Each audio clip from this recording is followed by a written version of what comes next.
आप जैसा सोचते हैं वैसे ही दुनिया आपके लिए बन जाती है। आप जो चाहते हैं वह चाहे दुनिया के किसी भी कोने में हो, वह आप तक अवश्य ही पहुंच जाएगा। केवल आपको सोचने की शक्ति पर विश्वास रखना होगा।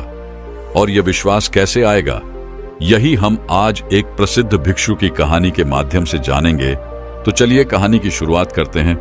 दोस्तों, किसी ने पूछा था कि ध्यान की कोई सरल विधि बताइए जिससे हम सीधे ध्यान में उतर जाएं और हमें ज्यादा मेहनत भी ना करनी पड़े। लेकिन मेरा आप लोगों से एक सवाल है, आपको क्या लगता है इस दुनिया में कोई भी कार्य करने के लिए क्या हमें मेहनत करने की कोई आवश्यकता नहीं है? क्या बिना कुछ किए ही कोई भी कार्य पूरा किया जा सकता है? और आपको ऐसा क्यों लगता है कि ध्यान इतना मुश्किल कार्य है? क्या आप उसे कर ही नहीं पाते? और अगर आप सोचते हैं तो जरूर मुश्किल ही होगा। इसीलिए तो आप इसको करने के लिए, ध्यान में उतरने के लिए आसान विद्या ढूंढते रहते हैं, जिसमें आपको कुछ करना भी ना पड़े और सब कुछ स्वयं आराम से हो जाए। लेकिन ऐसा नहीं होता, कुछ तो आपको करना ही पड़ेगा। बिना कुछ करे तो कुछ नहीं होता। याद रखिएगा, जो जितना कठिन परिश्रम करता है उसे उतना ही अधिक मीठा फल भी मिलता है, और जो परिश्रम नहीं करते उन्हें उतना ही कम मिलता है। तो हम यहाँ ध्यान की बात कर रहे हैं। ध्यान को हम कैसे आसान बना सकते हैं? अगर वास्तविकता देखी जाए तो ध्यान बहुत आसान है, लेकिन ना जाने क्यों आप लोगों ने यह मान रखा है कि ध्यान करना बहुत मुश्किल है, बहुत कठिन है।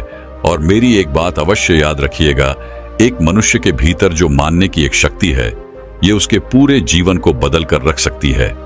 इसलिए जब भी हम कुछ मान लेते हैं तो सामने वाली चीज वैसे ही हमें दिखाई देने लगती है और घटनाएं भी उसी के अनुरूप घटने लगती हैं।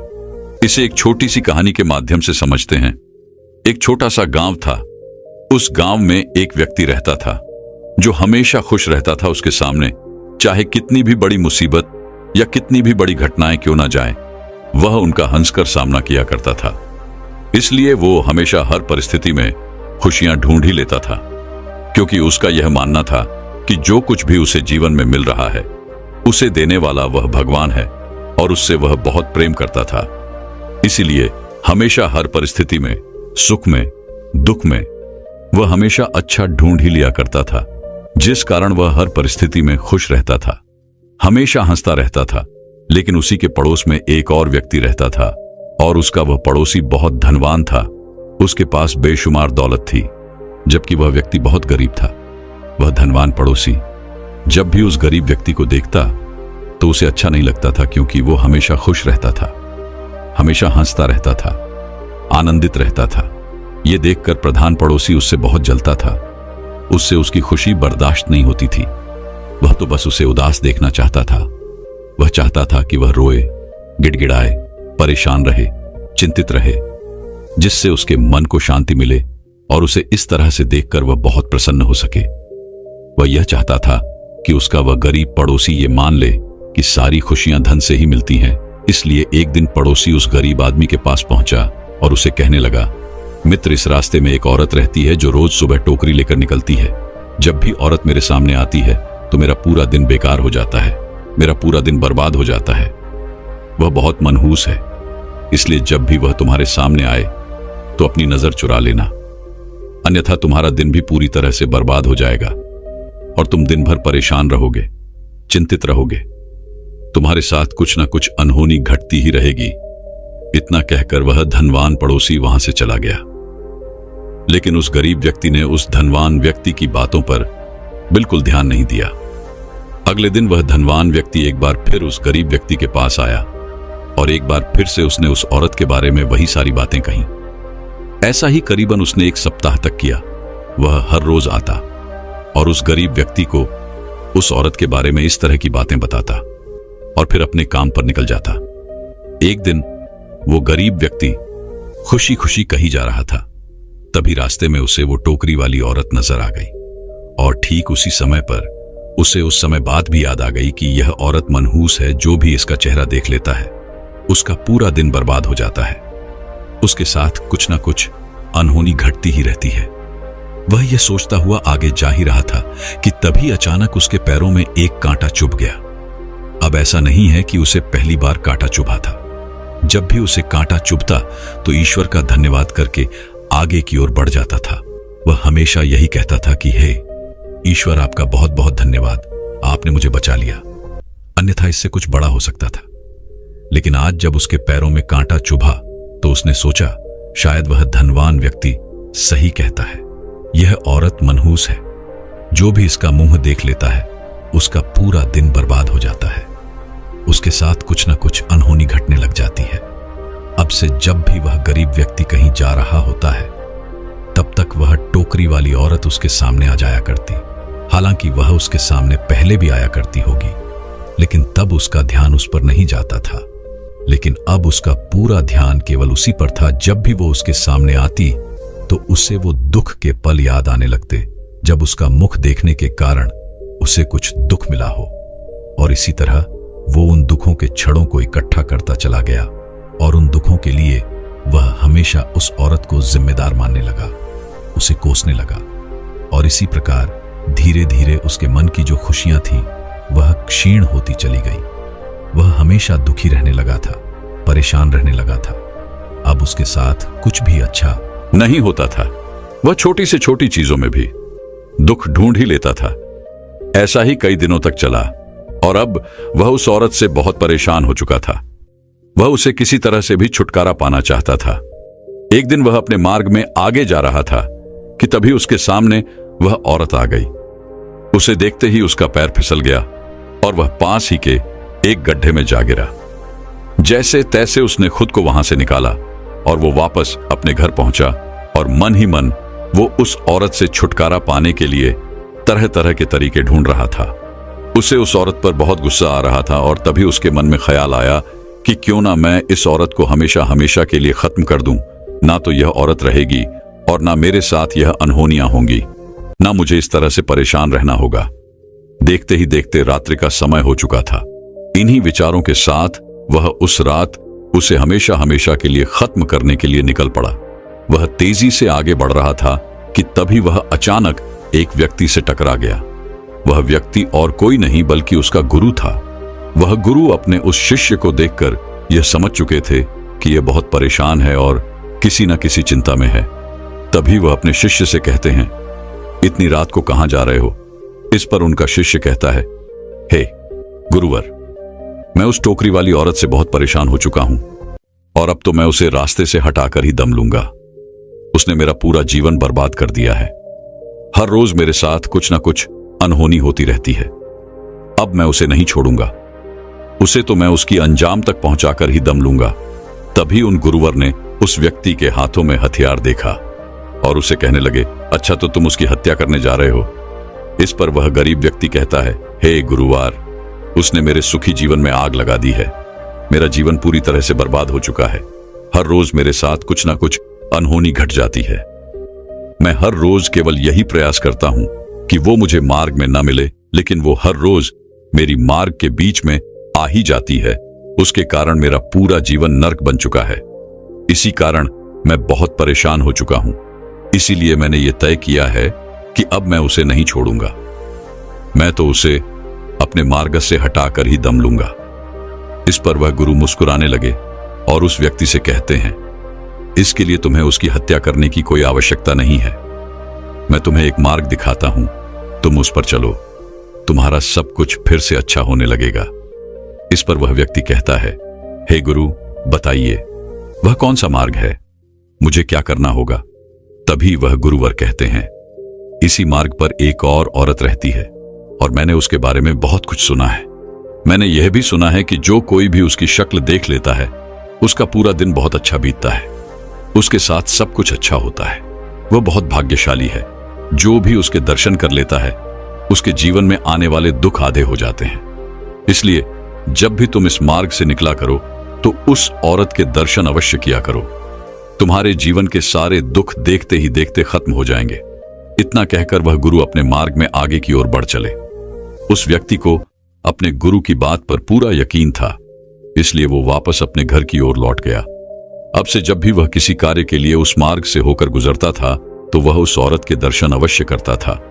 और उसने अब यह भी मान लिया था कि उस औरत के दर्शन के कारण ही उसके जीवन में जो भयंकर दुख आने वाले थे वह कम होने लगे हैं और वह पहले से अच्छा महसूस करने लगा था।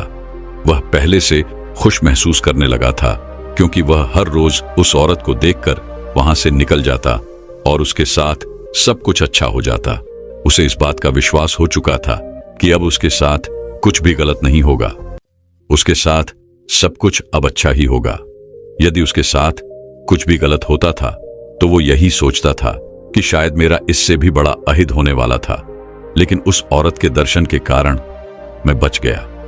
हालांकि इसके बारे में उस औरत को कुछ नहीं पता था कि उसके दर्शन के कारण कौन सुख पा रहा है और कौन दुख पा रहा है।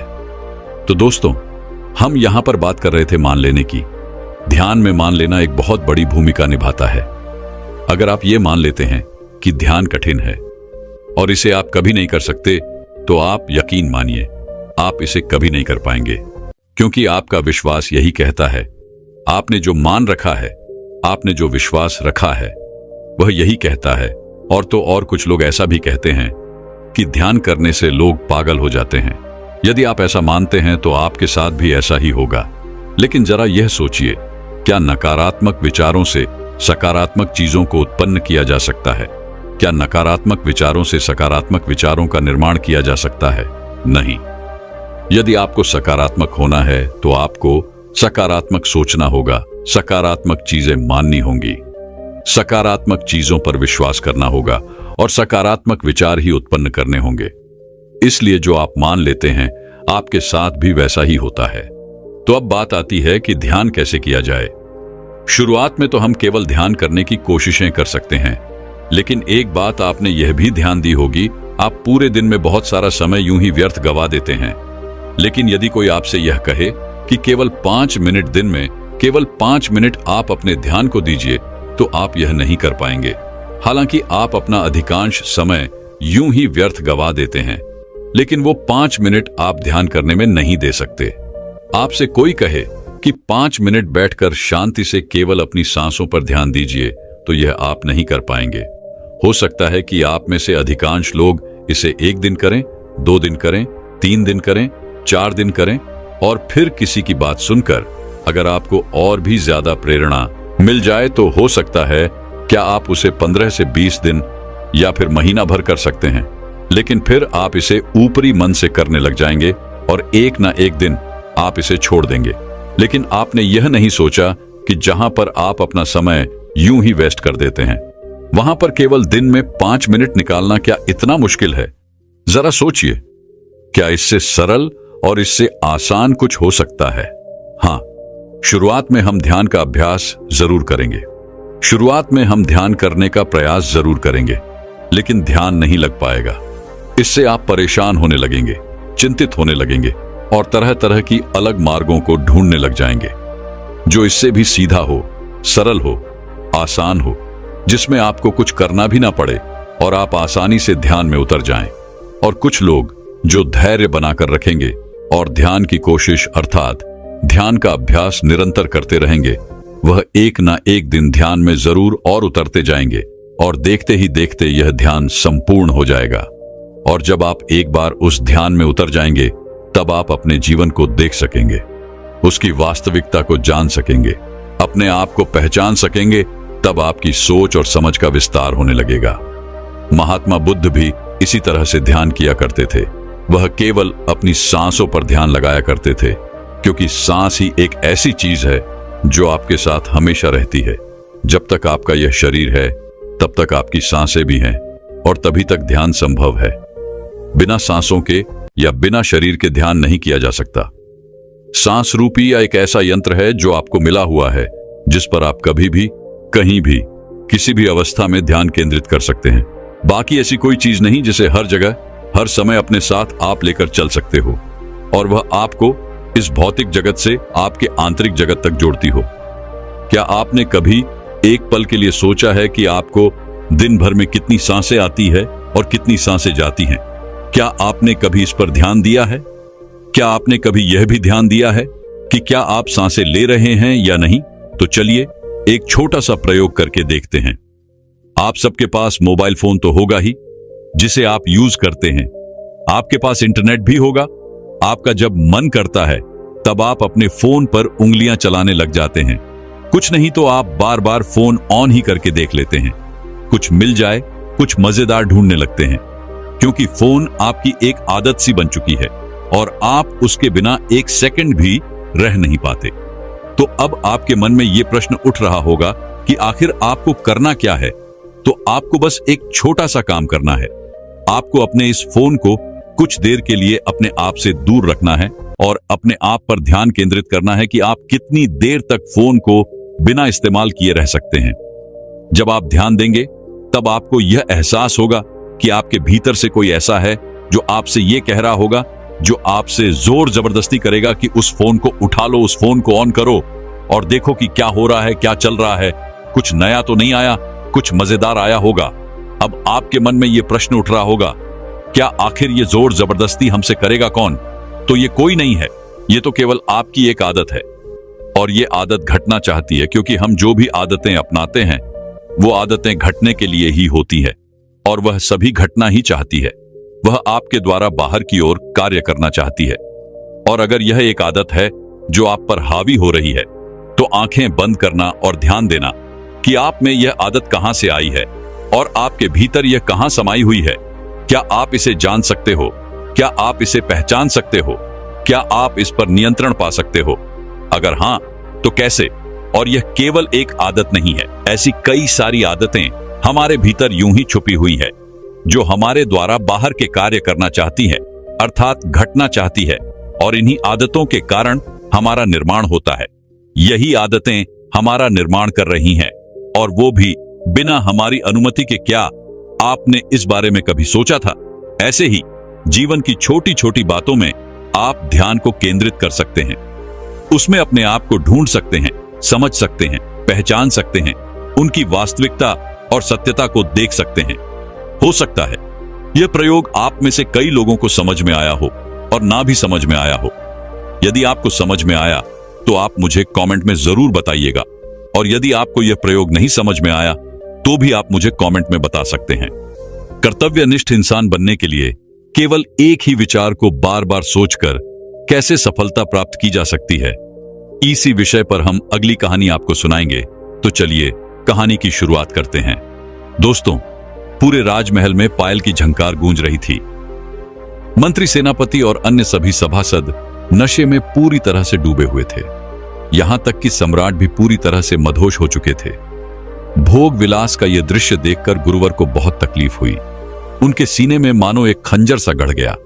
वह यह सोचने लगे, क्या यह वही राजा है जिसे एक महान नायक बनाने के लिए मैंने सालों तक उसे प्रशिक्षण दिया था? और आज यह सब क्या हो रहा है? गुरुवर राजा को सम्राट की गद्दी पर बैठाकर वन में स्थित अपने आश्रम चले गए थे, और जब उन्हें राजा के इस व्यवहार के बारे में पता चला, उन्हें राजा के द्वारा किए गए इन कर्मों के बारे में पता चला, तो वह शीघ्र ही राजमहल आ पहुंचे। और राजमहल में यह दृश्य देखकर वह खुद को रोक न सके। उन्होंने एक गहरी सांस ली और कठोर आवाज में चिल्लाते हुए कहा, बंद करो ये सब। उन गुरुवर की इस कठोर आवाज को सुनते ही वहां पर उपस्थित सभी लोग एक पल के लिए मौन से हो गए, मानो उन गुरुवर की आवाज ने सभा के नशे को पूरी तरह से चीर कर रख दिया। संगीत थम गया और उन गुरुवर की आवाज को सुनकर वह सम्राट चौंक गया। किसी तरह से उसने होश संभाला और उठ खड़ा हुआ। उसने उन गुरुवर को प्रणाम किया। इस पर वह गुरुवर क्रोधित होते हुए सम्राट से कहते हैं, सम्राट, जीत पर सोओगे तो हार में उठोगे। कर्म ही मनुष्य का धर्म है, और जो यह नहीं करता वह कमजोर और नकारा हो जाता है। इस पर वह सम्राट जवाब देते हुए उनको वर से कहता है गुरुवर, क्षमा कीजिएगा, परंतु जब से मैं सम्राट बना हूं तब से मैंने केवल राज्य ही संभाला है। मैं राज्य को संभालने में इतना व्यस्त हूं कि मैंने अपने ऊपर तनिक भी ध्यान नहीं दिया है। और ऐसा सम्राट होने का भला क्या फायदा, जहां हमें हर दिन केवल कठपुतली की तरह काम ही करता रहा। कठपुतली की तरह मैं नचाया जाता रहा हूं। ना तो मैं अपनी इच्छा से उड़ सकता हूं, और ना ही अपनी इच्छा से बैठ सकता हूं, और ना ही मैं अपनी इच्छा से कहीं बाहर जा सकता हूं। जहां तक कि मेरा विवाह भी आपके लिए एक राजनीति ही थी। जब से मैं सम्राट बना हूं तब से मैं एक पल के लिए भी चैन से सो नहीं पाया हूं। और ऐसी अवस्था में यदि मैंने थोड़ा सा सुख पाने के लिए समारोह आयोजन कर लिया, थोड़ा सा भोग विलास कर लिया, तो इसमें क्या बुरा हो गया? यदि मैं एक सम्राट होकर भी सुख ना भोगूं तो भला मेरी इस सफलता का क्या फायदा। अगर सफल होने के बाद भी मुझे उसी प्रकार संघर्ष करते रहना है जिस प्रकार मैं पहले कर रहा था, तो भला मेरी ऐसी विजय का क्या लाभ। इस पर वह गुरु मुस्कुराए और उन्होंने राजा से कहा, सम्राट, तुम सफलता और भोग विलास को एक चीज समझ बैठे हो, तुम विजय और आराम को एक चीज समझ रहे हो। अगर तुम्हारे जैसा ज्ञानी सम्राट, तुम्हारे जैसा ज्ञानी महाराजा अगर ऐसी भूल कर सकता है तो इसमें मेरी ही गलती है। अगर तुम जैसे सम्राट को इतना गंभीर भ्रम हो सकता है तो इसे मुझे विस्तार में तुम्हें समझाना ही चाहिए। आगे गुरुवर उस भरी राज्य सभा में राजा से कहते हैं, सम्राट, सबसे पहले तुम मेरी यह बात समझो कि संघर्ष से ही शक्ति प्रकट होती है। यदि विषय सरल बना दिया जाए तो कोई भी विद्यार्थी उसमें अपना मस्तिष्क नहीं खपाएगा, अर्थात वह अपना दिमाग कभी नहीं लगाएगा और उसका दिमाग कभी तीव्रता से काम करना सीख ही नहीं पाएगा। और यदि कभी आपत्ति ना आए तो सिपाही भी साहस नहीं जगा सकेगा। ठीक उसी प्रकार अगर जीवन में संघर्ष ना हो तो हम मनुष्य के भीतर की वह आंतरिक शक्ति कभी नहीं जागती। इसीलिए सफलता का असली मतलब होता है संघर्ष करते रहना, चुनौतियों को स्वीकार करना और संघर्ष करके खुद को और बेहतर बनाते जाना, शक्तिशाली होते जाना। इसीलिए संघर्ष का मतलब दुख नहीं बल्कि आत्मा की प्रगति होती है। उन गुरुवर के यह शब्द सम्राट के हृदय को भेद रहे थे। सम्राट ने उन गुरुवर की सारी बातें ध्यानपूर्वक सुनी और राज्यसभा में मानो एक सन्नाटा छा गया। तभी वह सम्राट दोनों हाथ जोड़कर उन गुरुवर से कहता है गुरुवर, मुझे क्षमा करें, परंतु मैं यह जानना चाहता हूं, यदि मैं भोग विलास ना करूं, यदि मैं समारोह का आयोजन ना करूं, तो मेरे इस मन को सुख कैसे मिलेगा। मेरा यह मन भला कैसे शांत हो पाएगा, मेरे मन को चैन कैसे मिलेगा। इस पर गुरुवर उस सम्राट के इस बात का जवाब देते हुए कहते हैं, है राजन, अगर तुम्हारी प्रजा भूखी है तो क्या तुम कभी चैन की नींद सो सकोगे। अगर यह बात जानते हुए भी तुम चैन की नींद सो जाते हो तो तुम सम्राट कहलाने के लायक नहीं हो। और यदि तुम एक सच्चे सम्राट हो तो यह बात तुम्हें कभी सोने नहीं देगी। यह बात तुम्हारे मन को कचोड़ती रहेगी और तुम्हारे मन को कभी चैन नहीं मिलेगा। फिर चाहे तुम कितना भी भोग विलास क्यों ना कर लो, फिर चाहे तुम कितना भी ऐशो आराम का जीवन क्यों न जी लो, फिर चाहे तुम कितने भी समारोह का आयोजन क्यों ना कर लो, लेकिन यह संगीत का नाच गाना तुम्हें कभी चैन से नहीं रहने देगा। इसलिए है राजन, पूरी निष्ठा से कर्तव्य का पालन करो, क्योंकि एक राजा के लिए उसकी प्रजा ही सब कुछ होती है। अपने प्रजा की सेवा में जुट जाओ, अपना कर्तव्य पूरा करने के लिए दिन रात संघर्ष करो। संघर्ष से ही तुम्हारी आत्मा की शक्ति जागृत होगी। आत्मा की शक्ति से ही तुम मन को साथ पाओगे, मन को नियंत्रित कर पाओगे, और एक बार यदि तुम मन पर नियंत्रण साथ लोगे तो तुम गहरे आनंद का अनुभव कर पाओगे, जो इस तुच्छ शारीरिक सुख से कहीं ज्यादा अधिक गहरा है। और केवल तभी तुम्हें यह भी नजर आने लगेगा कि जिस संघर्ष को तुम कष्ट समझ रहे थे वह तो उन्नति की सीढ़ियां हैं, जिसे चढ़कर ही तुम उन्नति पा सकते हो। और यही सीढ़ियां चढ़कर तुम अपनी आत्मा को और प्रबल भी बना सकते हो। इसलिए है राजन, सफलता का असली मतलब सुख नहीं बल्कि कर्तव्य पालन और निष्ठा है। गुरुवर की यह सारी बातें सुनकर सम्राट के आंखों से पर्दा हट चुका था। वह उन गुरुवर की हर एक बात को अच्छी तरह से समझ चुका था। सम्राट पहले से ही बहुत ज्ञानी था, बस वह रास्ता भटक चुका था। उसके बाद से सम्राट ने अपना पूरा जीवन केवल अपनी प्रजा की देखरेख में लगा दिया। उसने पूरी निष्ठा से राज्य प्रशासन किया और देखते ही देखते उसकी प्रजा भी उससे अत्यधिक पसंद करने लग गई थी। लेकिन सम्राट के जीवन काल में एक ऐसा समय भी आया जब पूरे राज्य में भीषण अकाल पड़ा था, और इसी अकाल के दौरान सम्राट ने अंतिम 40 दिनों में अन्न का एक दाना भी नहीं खाया था, क्योंकि राजा की प्रजा के पास अन्न नहीं था। ऐसे में राजा भला भोजन कैसे ग्रहण कर सकता है। और 40 दिनों की लगातार अथक प्रयासों के बाद, मुश्किलों और संघर्षों के बाद सम्राट ने प्राण त्याग दिए। दोस्तों, यह कहानी बहुत छोटी सी है लेकिन हमें बहुत कुछ सिखाती है।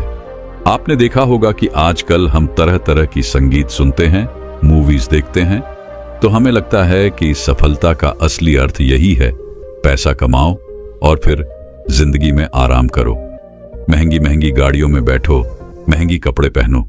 लेकिन आप ये नहीं समझ पा रहे कि इससे आपको कितना नुकसान हो रहा है, क्योंकि यदि आप सफलता को आराम मान बैठे हो तो आपको कभी मेहनत करने का मन ही नहीं होगा, क्योंकि सफलता तो केवल नाम के लिए है, किंतु आप अपने मन के भीतर से तो केवल आराम ही आराम चाहते हैं। और देखते ही देखते हमारा अंतर्मन इस आराम के लक्ष्य को अपना भी लेता है। और यही कारण है कि हम में से अधिकांश से लोगों का काम में मन नहीं लग पाता, क्योंकि हम भीतर ही मन से आराम चाहते हैं, उस काम से छुटकारा चाहते हैं। और ऐसी अवस्था में यदि आपने सफलता पा भी ली तो उस सफलता में भला क्या अंतर आ जाएगा। इंसान की यात्रा मूलाधार से चेतना या शरीर से प्रकाश की है। इसलिए कभी संघर्ष से भागे मत, क्योंकि आत्मा को ऊपर उठाने के लिए, उसे मजबूत बनाने के लिए लगातार संघर्ष करते रहना चाहिए, ताकि आप अपने भीतर बैठे हुए उस डर, उस कमजोरी से लड़ सके, उसे हरा सके और उसे अपने भीतर से निकाल सके। इसलिए मुसीबतों से डरिए मत, बल्कि उनका सामना कीजिए, उनसे संघर्ष कीजिए और खुद को मजबूत बनाइए, खुद को और ऊपर उठाइए। और इसके लिए आपको किसी युद्ध में जाने की कोई आवश्यकता नहीं है। बस अपने कर्तव्य काल का निष्ठा और ईमानदारी के साथ पालन करो। लेकिन अब आपके मन में यह सवाल उठ रहा होगा, हम क्या कर सकते हैं, हमारा तो मन ही नहीं लगता। तो इसका बड़ा ही सीधा सा जवाब है। इसके लिए आपको सबसे पहले एक लक्ष्य निर्धारित करना होगा। मान लीजिए कि आप 3 साल में क्या पाना चाहते हैं, उसे एक पेपर पर लिख दीजिए। अगले 3 साल में आपका लक्ष्य क्या है, यह आपको पहले जानना होगा। और फिर उस लक्ष्य को पाने से आपके जीवन पर क्या प्रभाव पड़ेगा, आपके परिवार पर क्या प्रभाव पड़ेगा। जो भी 3 साल का आपका लक्ष्य बनेगा, इस समय केवल वही आपका उद्देश्य है। और जब आप इस उद्देश्य का अर्थात इस लक्ष्य का पीछा करते हो, पूरा मन लगाकर काम को पूरा करने की कोशिश भी करते हो, लेकिन उसी दौरान हमारे मन में तरह तरह के विचार भी उत्पन्न होने लगते हैं। बार बार कहीं ना कहीं हमारे मन के भीतर एक भ्रम सा बना रहता है, जो आपको बार बार आलस्य और तामसिकता की ओर ले जाता है, जिस कारण बार बार हमारे मन में एक डर उठता है, एक संदेह उठता है और हम खुद पर शंका करने लगते हैं। लेकिन आपको इन पर ध्यान नहीं देना चाहिए, बल्कि आपको इन्हें छोड़कर अपने कर्म पर ध्यान देना चाहिए। आपको उच्च कर्म करने की कोशिश करनी चाहिए। वास्तविकता में यही संघर्ष है जो आपको खुद से ही करना पड़ता है। इस बात को कुछ ऐसे समझने की कोशिश कीजिए। मान लीजिए आपके भीतर 2 प्रकार के मस्तिष्क हैं, एक उच्चतम और दूसरा न्यूनतम, और दोनों ही आप पर नियंत्रण पाना चाहते हैं। उन दोनों के बीच में लगातार एक खींचातानी चलती रहती है, जिसके बारे में हमें पता नहीं होता। लेकिन जब हम जागरूक होते हैं, हम यह अच्छी तरह समझ पाते हैं और हम उन दोनों पर नियंत्रण साधने में सफलता भी प्राप्त कर लेते हैं। और इसे ही संघर्ष कहा जाता है, क्योंकि यह लड़ाई हमें भीतर की ओर लड़नी है। हमारा दुश्मन यहां पर और कोई नहीं बल्कि हम खुद ही हैं, और यहां पर हमारा मित्र भी कोई और नहीं बल्कि हम खुद ही हैं। यदि आप भी अपने जीवन में तरक्की पाना चाहते हैं, तो तरक्की पाने के लिए इस नियम को समझने की आवश्यकता है कि बड़ी जिम्मेदारियां केवल उस व्यक्ति को ही मिलती है जो अपना किरदार अच्छी तरह से निभाता है। अर्थात यदि आप अच्छे से अपना कार्य कर रहे हैं, तो अवश्य ही आपको और भी अच्छे काम मिलेंगे, आपको उन्नति मिलेगी। किंतु यदि आप अपने काम में आनाकानी कर रहे हैं, आप अपने काम को टाल रहे हैं, तो ऐसे में भला आपको कोई भी कार्य क्यों सौंपेगा। यह दुनिया संघर्ष पर ही टिकी हुई है और यह दुनिया का एक अडिग नियम है। इसलिए सफलता का असली मतलब संघर्ष खत्म हो जाना नहीं है, बल्कि संघर्ष का सामना करते हुए समझदारी से निडर होकर और शक्तिशाली बनते जाना है। जीतना ही सफलता है। इसलिए अपनी काबिलियत पर ध्यान दीजिए और अपने काम को पूरी निष्ठा और कर्तव्य के साथ पूरा कीजिए। लेकिन अब यहां पर अधिकांशतः लोग यह सवाल करेंगे कि मेरे जीवन में तरह तरह की तकलीफें, मेरे पास अच्छे साधन नहीं हैं, या फिर मेरे जीवन में बहुत सारी कठिनाइयां हैं। यदि आप इस तरह से सोचेंगे तो आप कभी भी संघर्ष की यह लड़ाई जीत नहीं पाएंगे, बल्कि आपको इस तरह से सोचना चाहिए कि मैं यह कार्य करने के लिए पूरी तरह से सक्षम हूं, मैं इस संघर्ष को संभालने के लिए पूरी तरह से काबिल हूं। जैसे ही आप अपने आप से यह कहेंगी, वैसे ही आपके मन में से एक जवाब आएगा, नहीं अभी आप काबिल नहीं हैं। और ठीक उसी वक्त आपको खुद से एक बार फिर यह पूछना है, क्या कोई इससे भी छोटी परेशानी है जिसे मैं संभालने के काबिल हूं? और उस वक्त आपके भीतर से जवाब आएगा, हाँ, मैं इस समस्या का समाधान कर सकता हूं। और जैसे ही आपके भीतर से यह जवाब आए, आप उस समस्या के समाधान में पूरी तरह से जुट जाइए। जैसे हम में से अधिकांश लोग अपनी नौकरी के लिए जगह जगह घूमते फिरते हैं। किसी को अपना घर छोड़कर कहीं और जाकर नौकरी करनी पड़ती है, तो किसी को अपना घर परिवार ले जाकर कहीं और पर रहना पड़ता है। ऐसी अवस्था में आप अपने आप से पूछ सकते हैं, मैं क्या नियंत्रित कर सकता हूं? आपके भीतर से जवाब आएगा, मैं खाना पीना, समय पर उठता, समय पर सोना, नियमित एक्सरसाइज, ध्यान करना, ये सारी चीजें मैं आसानी से नियंत्रित कर सकता हूं। हाँ, आपको लग रहा होगा कि ये बहुत सी छोटी सी चीजें, लेकिन शुरुआत आपको छोटी चीजों से ही करना होगा। आप इनमें महारत हासिल करने की कोशिश करिए। जैसे ही आप अपने आप से ही सवाल करेंगे कि मैं आज से इन चीजों पर नियंत्रण साधने वाला हूं, वैसे ही आपका मन आपसे कहने लगेगा, इन बातों में भला क्या रखा है, इससे अच्छा है देर तक जागो, रात में मूवीज वगैरह देखो और भविष्य की चिंता छोड़ दो। और यहां पर अधिकांश लोग ऐसा ही करते हैं, जबकि आपको यह नहीं करना, बल्कि आपको बिना विचलित हुए अपने मन पर नियंत्रण करते हुए आपने कार्य में जुट जाना है। और यही संघर्ष है। लेकिन अब आप लोगों के मन में यह प्रश्न उठ रहा होगा कि आखिर संघर्ष कैसे करते हैं? तो इसका बड़ा ही सीधा सा जवाब है, सीधा उसका सामना करो। केवल आपके मन के भीतर बैठा हुआ है वह डर, वह अविश्वासी आपको आलस के जाल में फंसाए हुए हैं। किंतु जब आप चुनौतियों का सामना करने के लिए दृढ़ निश्चय करते हो, जब कर्तव्य और निश्चय से पूरा करने का प्रण लेते हो, ठीक उसी समय उस समस्या का सामना करने के लिए आपके भीतर साहस और शक्ति अपने आप ही विकसित होने लगती है। लेकिन इसका मतलब यह नहीं कि यदि आप एक चुनौती जीत गए तो आप आराम से बैठ जाइए, बल्कि आपको आगे बढ़ते रहना है, खुद को और बेहतर बनाते रहना है। इसलिए जब आप एक चुनौती जीत जाओ तो आगे बढ़ो और अपने आप को और बेहतर बनाओ, क्योंकि आपने यह रास्ता अपनी उन्नति के लिए चुना है। और यदि आप उन्नति करना चाहते हैं तो आपको लगातार आगे तो बढ़ते ही रहना होगा। इसी प्रकार सीढ़ी दर सीढ़ी मन को जीता जा सकता है, मन पर नियंत्रण साधा जा सकता है। और जैसे जैसे आप अपने मन पर नियंत्रण साधते जाएंगे, आप देखेंगे कि आपके भीतर लगातार परिवर्तन हो रहा है और आप छोटी से छोटी चीजों का समाधान बड़ी सरलता से निकाल लेते हैं। और वहीं पर आप बड़ी से बड़ी समस्याओं का सामना करने से कभी पीछे नहीं हटते। और ये सब आपके संघर्ष के कारण ही हो सकता है। यदि आप खुद से संघर्ष ना करें, खुद से ना लड़े, तो आप उन उन्नतियों को हासिल नहीं कर सकते। जैसे आपको याद होगा, जब हम छोटे बच्चे थे और हमारे सामने कोई भी गणित का एक सवाल आता था तो हम उसे देखकर विचलित हो जाते थे, हम डर जाते थे। पता नहीं ये हम सॉल्व कर पाएंगे या नहीं, पता नहीं हम इसका समाधान निकाल पाएंगे या नहीं। लेकिन जैसे जैसे आप उस पर कार्य करते हैं, जैसे जैसे आपको शिक्षक उसके बारे में अच्छी तरह समझाते गए, वैसे वैसे हम उसका समाधान निकालने में सक्षम हो पाते हैं। और ऐसा इसलिए होता है क्योंकि हमारे पास वहां पर उसके अलावा दूसरा और कोई रास्ता नहीं था। और जब आप इसी सोच के साथ आगे बढ़ते हैं तो आप हर समस्या का समाधान निकाल सकते हैं। लेकिन आजकल के समय में हमारे पास एक के अलावा और भी कई सारे विकल्प होते हैं और इसी कारण हम अपने लक्ष्य तक कभी पहुंच नहीं पाते। क्योंकि जैसे ही हम अलग अलग विकल्प चुनते हैं, हमारा मन तुरंत हमसे ये कहता है, अरे ये नहीं हुआ तो क्या हुआ, हम वो वाला कर लेंगे, यदि वो ना हुआ तो हम वो वाला कर लेंगे। लेकिन इसी के चक्कर में आप पूरी तरह से फंस कर रह जाते हैं। ना तो आप अपना पहला लक्ष्य पूरा कर पाते हैं और ना ही दूसरा और ना ही तीसरा, और यह कड़ी इसी प्रकार चलती रहती है। और हम जीवन के इस संघर्ष में पूरी तरह से फंस कर रह जाते हैं, क्योंकि तब हमें ऐसा प्रतीत होने लगता है कि हमारे अंदर वह शक्ति नहीं, हमारे अंदर वह साहस ही नहीं है कि हम किसी भी लक्ष्य को प्राप्त कर सके।